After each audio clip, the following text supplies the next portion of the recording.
Olá, eu faço parte do Espaço Experimental, a mídia sonora como elo entre a UFPB e a comunidade, do CCTA, de comunicação e tendo como objetivo aproximar a comunidade e divulgar os projetos de extensão. Olá, eu sou Adilson Santana, sou aluno bolsista do projeto de extensão Espaço Experimental, sou aluno do curso de jornalismo do 6º período. Devido à pandemia do novo coronavírus, o projeto teve que se adaptar ao longo do processo de quarentena, e as professoras Norma Meirelles e Patrícia Monteiro resolveram unir o Espaço Experimental e a Web Rádio Porto do Capim e desenvolver o podcast Jornadas, onde a gente entrevistou vários projetos e várias pessoas da comunidade e do público-alvo de como é que elas estavam enfrentando a pandemia do novo coronavírus. A primeira temporada se baseou nisso, mas para a gente chegar nesse ponto, a gente teve que se adequar, onde a gente teve que passar por reuniões, usando o Google Meet como ferramenta,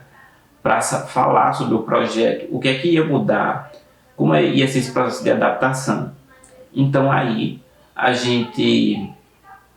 criou o podcast Jornadas e logo em seguida a gente passou por 3 oficinas. A primeira de edição e captação de som, com um aluno egresso do curso, o radialista Matheus Felipe, de texto e dicção, com Ivina Souto, e a professora Norma Meirelles também deu uma sobre dicção e texto no rádio e na mídia sonora como num todo. Para só então, a partir do dia 4 de junho, a gente desenvolveu o podcast Jornadas, que hoje ele tem mais de 20 edições, tendo entre elas as mais ouvidas O Corona Está Aqui, que foi o nosso episódio de estreia, com 71 plays, o Piano Lab, com 48 plays,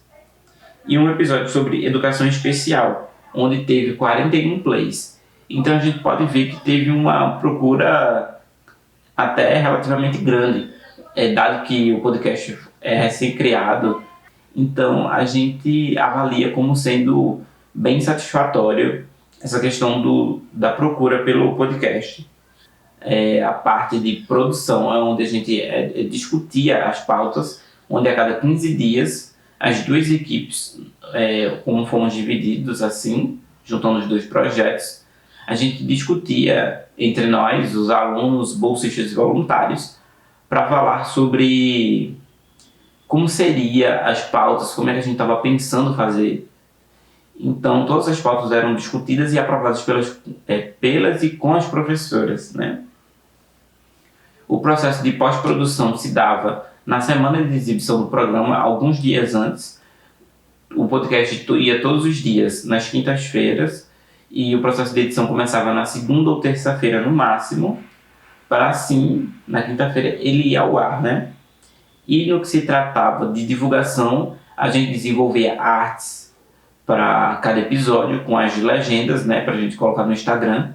e depois a gente fazia a publicização dessa arte e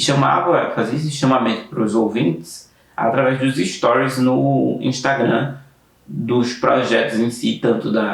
do Espaço Experimental e a Web Rádio Porto do Capim, e também do próprio podcast que a gente criou, que é o podcast Jornadas. O público-alvo do projeto é a comunidade externa. Bom, agora se tratando das experiências no qual eu tive como aluno bolsista do projeto Espaço Experimental, ele foi de extrema importância, porque eu pude lidar com várias realidades diferentes da minha e também aprender um pouco, como eu aprendi no episódio onde a gente conversou com os quilombolas do Quilombo de Caiana dos Crioulos, lá de Alagoa Grande, com as pessoas que desenvolviam esse projeto de educação especial, o Piano Lab, são realidades totalmente diferentes da minha, e me acrescentou como estudante de jornalismo e como pessoa, porque se colocar nesse espaço de não saber é muito gratificante para mim.